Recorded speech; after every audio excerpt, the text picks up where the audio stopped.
Welcome to today's podcast to take a closer look at the Barbados budget and outlook for 2017. To take a closer look at the budget presentation, we have joining with us in the virtual studio today, top Caribbean economist Marla Dukharan from the Royal Bank of Canada. Marla, thank you for joining us today. Hi, Melissa. Thank you for having me. It's always a pleasure. Marla, to start off today, could you give us a brief overview of some of the key themes that stood out in the Barbados budget presentation? Okay, sure. The first thing I wanted to say was that, it was really impressive to hear the minister outline some of his concerns, his principal concerns and policy priorities, especially at this approaching 50 years of independence, for which I congratulate him and the whole country of Barbados. And, I couldn't agree with him more when he outlined his principal concerns, the 4 points being, high debt levels, large fiscal deficit, growth being an issue that, being constrained by the fiscal deterioration, and also those three issues combined impacting social development. And I agree with him completely on those. And his policy priorities coming out of that would be with respect to foreign exchange reserves and maintaining foreign exchange reserves, generating growth, reducing the fiscal deficit, and stabilizing the debt trajectory. And I'm quite happy to see that kind of priority put into perspective. Further to that, with respect to these specific policy measures, I won't go through all the policy measures that he outlined. There were quite a few, but the ones that stood out to me the most the ones I will discuss now. The first one being the actual size of the deficit I want to talk about. He did speak about reducing the deficit to 4.8% of GDP on an accrual basis, 5.8% on a cash basis, down from the current projection of 7.9% of GDP. Now, I'm not quite sure I understand what he means when he says 5% on a cash basis down from current projection of 7.9. I'm assuming that what he means is that as is, with no additional measures, you're looking at a deficit of 7.9% of GDP. But with the measures that he announced, he's looking at a deficit of 5.8% of GDP. Now, that is versus roughly 7% of GDP deficit that he achieved in the previous fiscal year just ended. So it means that we're looking at a slightly smaller deficit than what we achieved in the previous fiscal year, but you're planning for a larger fiscal deficit this year than you had planned for in the previous fiscal year, because they had planned for a 4% of GDP deficit in the previous fiscal year. So it means that we have some planned fiscal slippage here. So that's the first thing I want to outline in terms of what he discussed. The second thing that struck me was the the establishment of a committee to research and possibly implement these duty-free zones throughout the country. A few zones were identified. Now, the minister said his objectives here were to encourage more shopping domestically, so less travel for shopping abroad, and encourage more inflows of US dollars.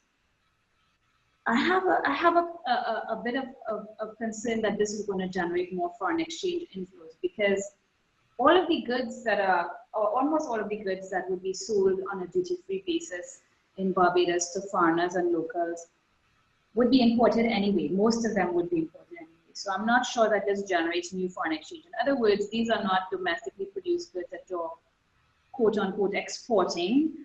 So that's the first thing. The second thing is, why would you earmark certain zones where you can shop on a duty-free basis, but only in hard currency? It means that you're in effect dollarizing certain zones in your country, and I'm not sure I understand how that's going to work. So for example, if you have a retailer that has a retail operation in a duty-free zone and one that's not in a zone that's not duty-free, then how does that affect his operation in the non-duty-free zone? Also, when he imports items, presumably he sells the similar items in both zones. How do you know which ones go to the duty-free zone versus the other? I mean, there are lots of issues that came up in my mind with regard to this, and I actually think if you're looking to conserve the outflow of foreign exchange and encourage the inflow of foreign exchange, there's possibly some easier ways that you can do this rather than this method, which seems to me a little bit complicated. But again, it has to be researched. It's probably not going to be implemented in the way that we're thinking. So I'm looking forward to seeing how this develops. I actually think it might be easier to just completely dollarize or devalue the currency to discourage further outflows of US dollars, but that's not necessarily a policy option that the Barbados authorities are prepared to entertain. So we'll see how that goes. There was a tax amnesty mentioned, and I just wanted to say that I think they might be successful in generating some additional revenue from that.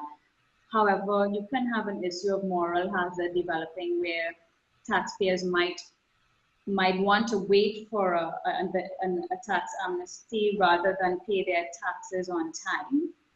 So that's just the one concern I have with that. And then also, I wanted to commend the finance minister on all of the expenditure cut measures that he articulated around the health sector costs and also around transfers to ministries and to state-owned enterprises. But I also wanted to talk a bit about the fact that he mentioned possible refinancing of contingent liabilities. It seems to me that there might be a suggestion here that maybe they're looking at a liability management solution, and I think that's a positive thing. So I think maybe with respect to contingent liabilities, there could be a debt restructure, and I think that ought to be a positive thing, especially if there are reforms to contain further debt with respect to contingent liabilities increasing again in the future. And those are the major things that stood out in my mind.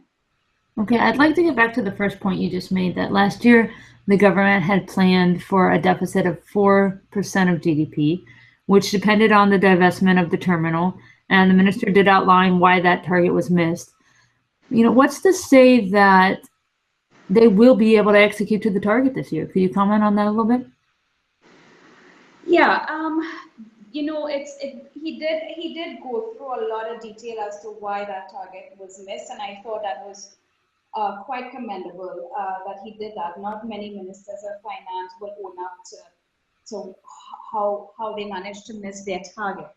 So I thought that was a pretty mature stance that he took. But I was a little bit concerned when we see the extent to which the deficit was missed by. I mean, you're planning for 4%, you end up at close to 7%. And this is in a scenario where you already have debt to GDP, as he outlined, of 138%. You have growth below 1%. Now he's planning for 5.8% versus 4% last year of GDP. So if he planned for 4 last fiscal year, he got to 7. He's now planning for 5.8. If there is some slippage, then it could mean that you can end up with a bigger deficit this year, this coming fiscal year, versus the last one. So I'm hopeful and confident that they will do their best to execute on all of the measures that they outlined. I'm just suggesting that this is a pretty wide deficit to start with at 5.8% of GDP, especially given the current existing scenario. And so to start at a 5.8% of GDP doesn't leave you much room for slippage of error there. So let's hope that they can pull this one off. But there is some doubt that it will actually be pulled off, at 5.8. But let's see. The projections for GDP itself, the budget projects growth to reach 2.5% by the end of 2017. How do you feel about that? Yeah, well, we saw the central bank actually revise their growth projection as well. We had 0.8 or 0.9 last year, and this is with, as you would remember, Melissa, this is with tourism, stopover arrivals reaching almost 15% year on year, which is really, really remarkable growth in the tourism sector. And you recorded growth of less than 1%. So it makes me wonder, when you hear a figure 2.5% growth by the end of 2017, it makes you wonder, what is it going to take to get you to 2.5? And I think that 2.5 is a bit ambitious. So you have growth that hasn't crossed 1% since 2007, and it hasn't crossed 2% in over a decade. So I kind of have some doubt around getting to 2.5% growth by the end of 2017, especially with the amount of adjustments that are being made that was outlined in the budget. For example, higher taxes and so on. The tax, for example, on 2% on imports that will then be earmarked for the health sector costs. I'm doubtful that we can get to 2.5%, to be quite honest with you. Could you tell us a little bit more about that measure, the new 2% tax under the National Social Responsibility Levy that would take effect on September 1st? Could you comment about what would be the impacts of that measure? Yes, I thought that was very interesting that, the minister quite rightly said that, it's important to, from a policy perspective, to maintain universal healthcare, but the cost is really unsustainable, and it's a cost borne strictly by the central government. So the move to transfer some of that cost to the private sector, to the private citizen, I think is a positive move. So what he wants to do is twofold. One, there is a proposal that you're going to have a health insurance program that's going to be contributed to by employers and employees, which I think is commendable, and it's a positive step. However, we know that there will be impacts on people's livelihood and ability to spend, and spending power, on income, disposable income, and so on, as a result of that. But then he also articulated this National Social Responsibility Levy at 2% of the customs value of all imports, and he outlined some exemptions there. But I thought that was an interesting way of financing healthcare costs. And he said that these funds will be sort of sequestered and earmarked specifically for health sector costs. The thing is, that is a cost that's going to be applied across the board. It will affect everybody, across the board, because everybody consumes, and everybody consumes what's imported. And so everybody is going to see their cost of living go up. It means inflation is likely going to go up.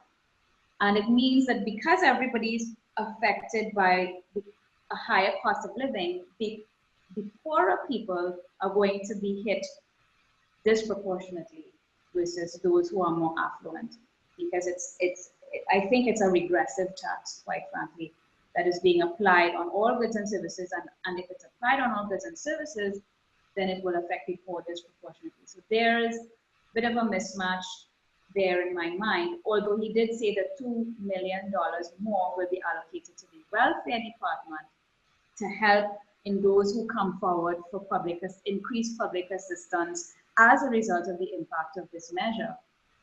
But that's for people who fall within the social safety welfare network. What about those who are employed and have jobs and will just see their spending power decline?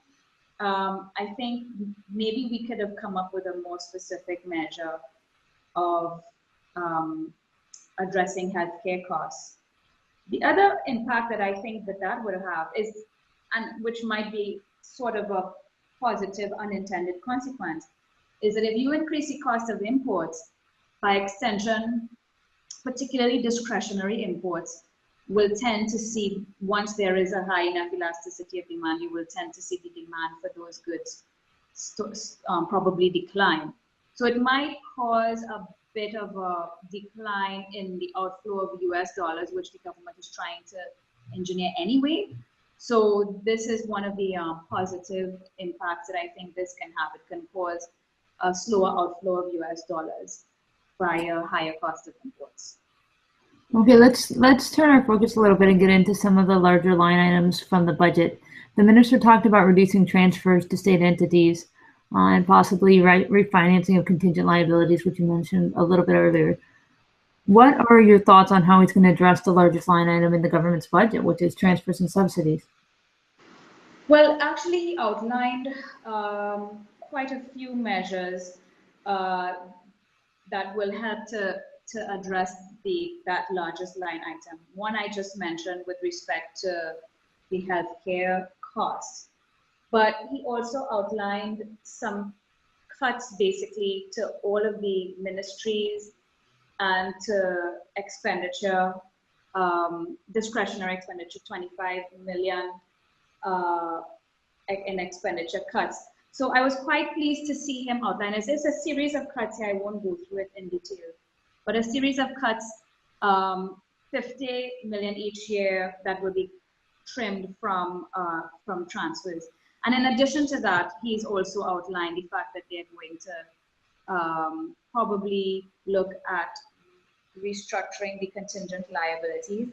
And alongside that restructure, he said that there will be some reforms implemented to ensure, and I'm assuming he means reforms with respect to the state enterprises themselves and the fact that their losses end up affecting the central government's expenditure. So I'm assuming these reforms will try to ensure that the state enterprises themselves become independently economically viable and do not become a strain or an additional strain on the central government. So I was quite pleased to see him outline some measures to address transfers and subsidies. Again, as we discussed a little bit earlier, it all depends on the execution. I'm hopeful that they will push and execute these cuts, but it remains to be seen exactly how comprehensive the implementation will be. Okay, so let's take a look at the second largest line item, which is wages and salaries. Can you comment on that a little bit? Yes, the percentage of GDP that is spent on wages and salaries is actually the highest in Barbados compared to the rest of the Caribbean. And in 2013, they actually had the highest, that's where the wage bill peaked. Since then, when they basically laid off some public sector workers and so on, the wage bill has fallen to now just under 9% of GDP from a high of about 10.3% of GDP in 2013. But what I want to add is that even though we've seen some retrenchment and we've seen wages and salaries come down, incidentally, the minister as well as the governor of the central bank would have spoken about unemployment. And we saw that, unemployment had gone up. And it had gone up to, close to 13%. But as of 12 months, an average 12 months ending March 2016 was down to 10.7%. Now, at first when I saw that, I thought, does that mean that the private sector is hiring more? When you dig behind and you look at these statistics, I'm saying that it's probably not the case because the male labor force participation rate actually went down from a peak of 73% in the third quarter of 2013 to 68.5% in the third quarter of 2015. But the female labor force participation rate has remained stable at around maybe 62% 62%, over that same period. Now, the female unemployment rate is 9.7%, which is much lower than the average, while the male unemployment rate was 12.8%, which is higher than average. So, and the situation is actually usually the reverse. So I think this points to probably some structural shifts in the labor force, probably looking at maybe the slowdown in construction activity being a reason, population aging probably being a reason, the gender wage gap probably being another reason, as well as educational attainment, because we know that females actually have a higher enrollment rate and so on in tertiary education. So there seems to be a shift of, in the labor force taking place there. But I wanted to add, if I may quickly, that despite the layoffs and the retrenchments and the decline in public sector wage bill, the central bank governor has outlined repeatedly that we have not really seen this translate into improved productivity and hence improved competitiveness. So I think whatever adjustment was done to the wage bill, I think the impact on the labor force and the labor market has not been meaningful enough to cause productivity to increase relative to the unit labor costs. And I think we need to figure out whether it is that the policy needed to be implemented more strongly, or whether it is needed to change the policy in order to bring about an improvement in competitiveness. So we need to think about how we address that problem. The other line item I'd like you to comment on is debt servicing costs. Could you give us your thoughts on that? Yeah, debt servicing actually costs about 26% right now of total total revenue. That's pretty high, and it means that it gives the government very little wiggle room. So the issue the two issues that will most affect this is basically the extent of the deficit, which we just discussed being, I think, a little bit higher than it should be, but also how you're financing the deficit. How the debt is being raised increasingly domestically as opposed to externally. There is also the issue of higher interest rates because of declining sovereign credit ratings. I think one of the best ways to address the cost of debt servicing, of course, is, as we mentioned earlier, to have a domestic debt restructure. And I think the government seems to be looking in that direction, as indicated by the announcement that they might look to address contingent liabilities. But this still is a growing cost. If you look at how costs have moved, the interest costs and debt servicing costs, while wages and salaries have gone down, and we know transfers and subsidies are going to go down, interest costs have just kept increasing. And that has come at the expense of capital expenditures, where we're seeing capital expenditure decreasing steadily over time. Let's talk about foreign direct investment. Why is foreign direct investment slow? What could be constraining investment in Barbados? Well, as I just mentioned, we know we're in also alongside the fact that the government's capital expenditure budget has been squeezed as a result of increasing debt servicing costs and goods and services spending as well. I think FDI, we saw FDI come down, according to UN ECLAC data, from 791 million in 2014 to 335 million in 2015, and that's net FDI inflows. And I think one of the things that's constraining FDI, in addition to the broader issues of macroeconomic performance, confidence, and so on, I think this whole issue about the foreign exchange situation, the reserve situation, and the confidence in the currency are the major issues impacting FDI inflows, because FDI will be reluctant to find its way to your destination if they're not confident in being able to repatriate profits when they are due. So I think maybe the government could probably look at addressing the capital controls as they affect FDI if they want to attract more FDI. Looking at the total debt, the minister spoke about that so many countries are still struggling to shake off the impacts of the global financial crisis. Do you think that this is the case for Barbados, or is there something else at play? Well, I think this impact of the global financial crisis has morphed into so many things, and now it's Brexit and so on. There's always some issue affecting confidence globally.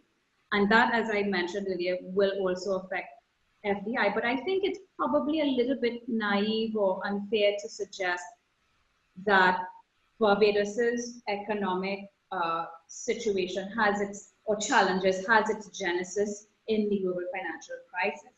Because actually, if you look at the pre-crisis fiscal deficits and debt trajectory, you can actually see that before 2009, the average year-on-year increase in debt was actually 9% per annum in the 6 years prior to 2009.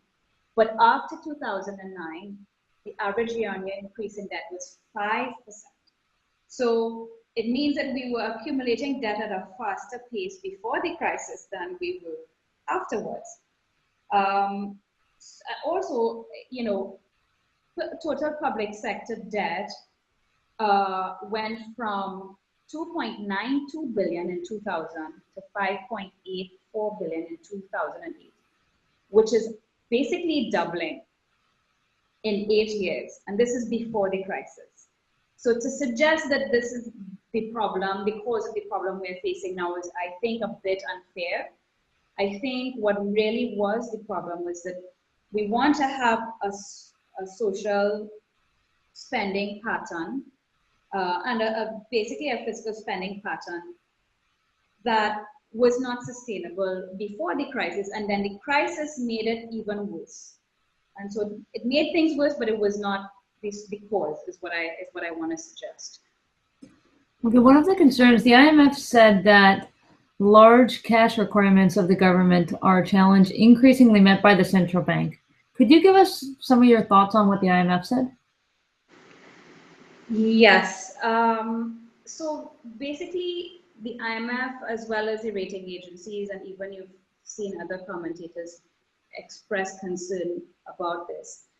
The monetary base, basically, meaning this is the amount of, this is based on central bank online data, the monetary base has expanded by double digits, actually 29% on average year over year for every month since September 2014. This is a rapid expansion in the monetary base. So you're seeing the monetary base having gone from about 1.2 billion somewhere in the middle of 2014 to about 2 billion in the middle of 2016. That's a significant increase, and that's as a result of the mechanism that the central bank is using to finance deficit. Now, I just want to quote here something that the central bank announced in its most recent quarterly report. It says government requirement for domestic financing was 273 million. The national insurance scheme and the non-commercial bank private sector provided 92 million, leaving 180 million shortfall. What the central bank went on to say was that the commercial banks basically put out 198 million, and the central bank provided the rest. Now, this 198 million came from commercial banks' excess reserves deposited with the central bank. So it's a bit of a, I suppose, a shortcut to actually printing money, but it's using liquidity that the commercial banks have parked with the central bank and extending that liquidity to the government. And then the central bank also extends some of its own liquidity. Now, let me just tell you some data here on how the central bank has been financing government. So the central bank claims on central government increased from 59%. This is so total central bank claims on central government.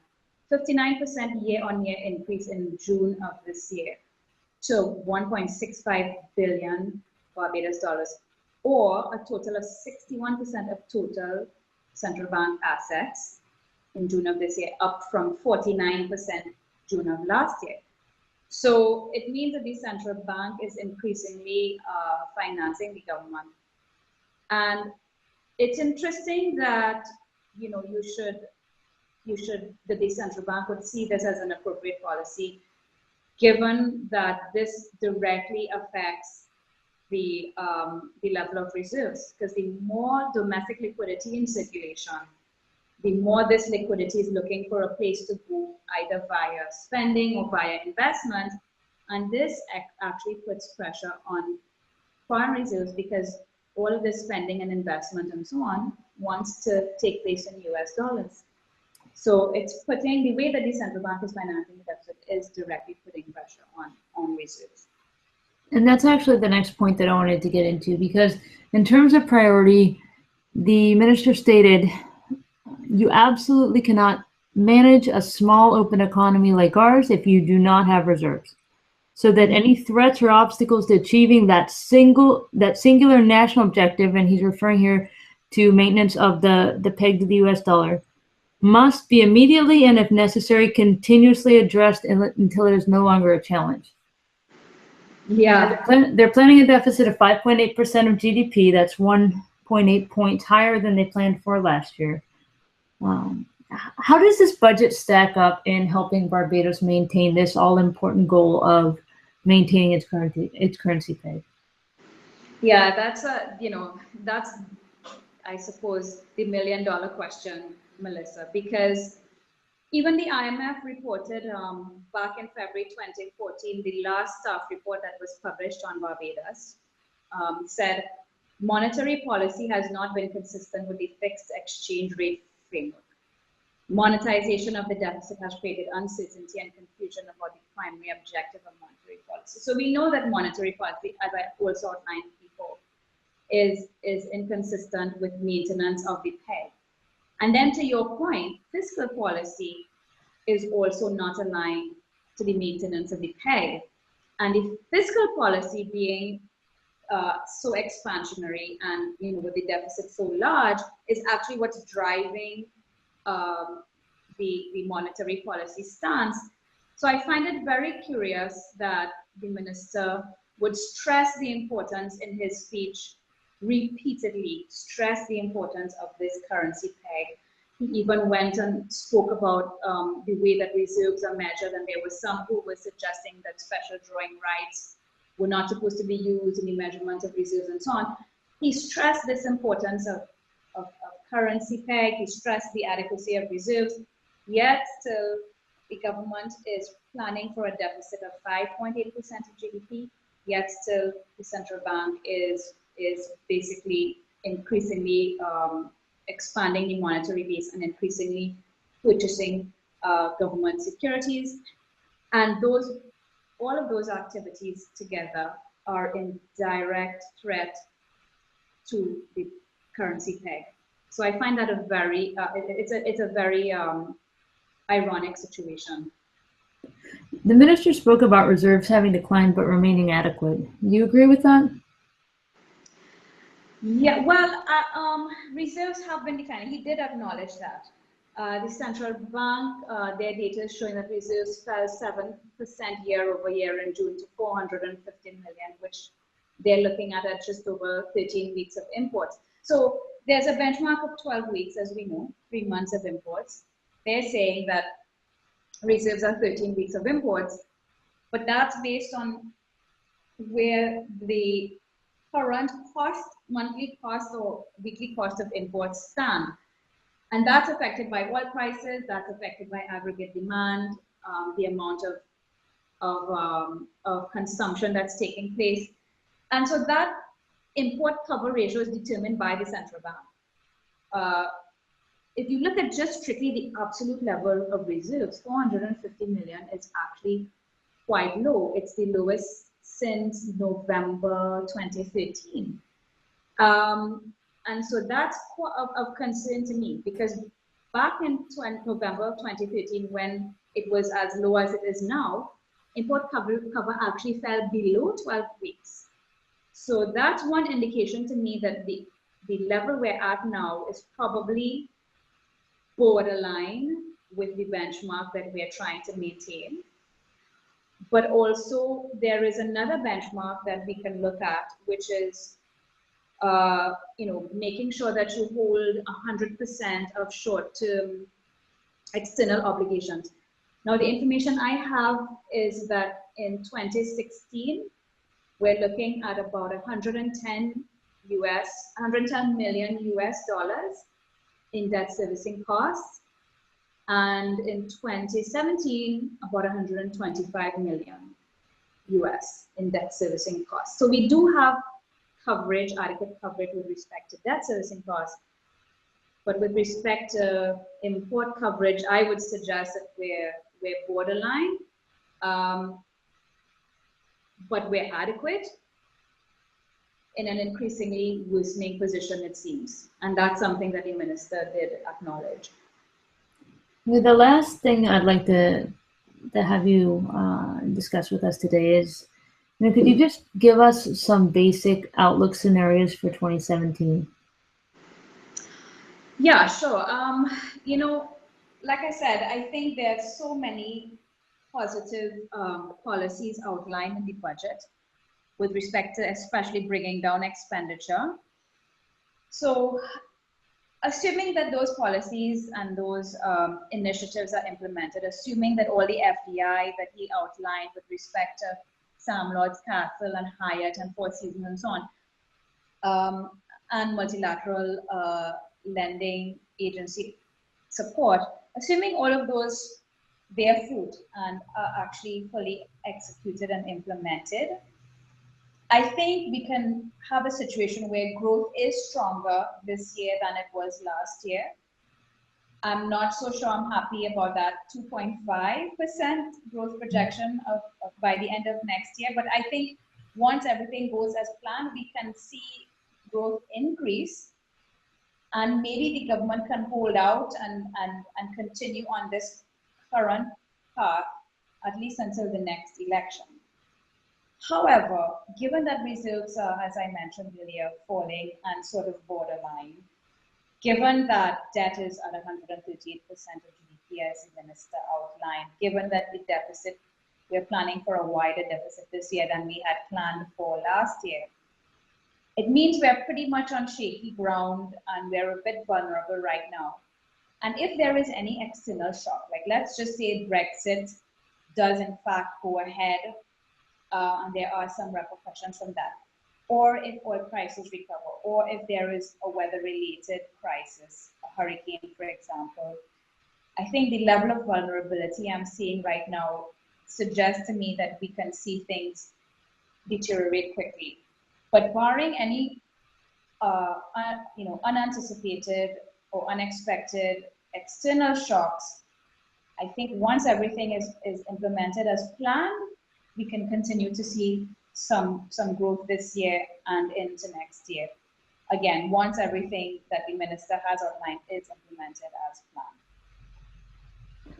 Great. All right. Well, thank you so much for your time today, Marla, and for your thoughts and your insights. It's always a pleasure to have you here with us. Thanks, Melissa. It always is a pleasure to be here with you. Thanks for the opportunity. I'd just like to thank everyone that listened in today as well. So thank you very much and have a wonderful afternoon. You too. Bye.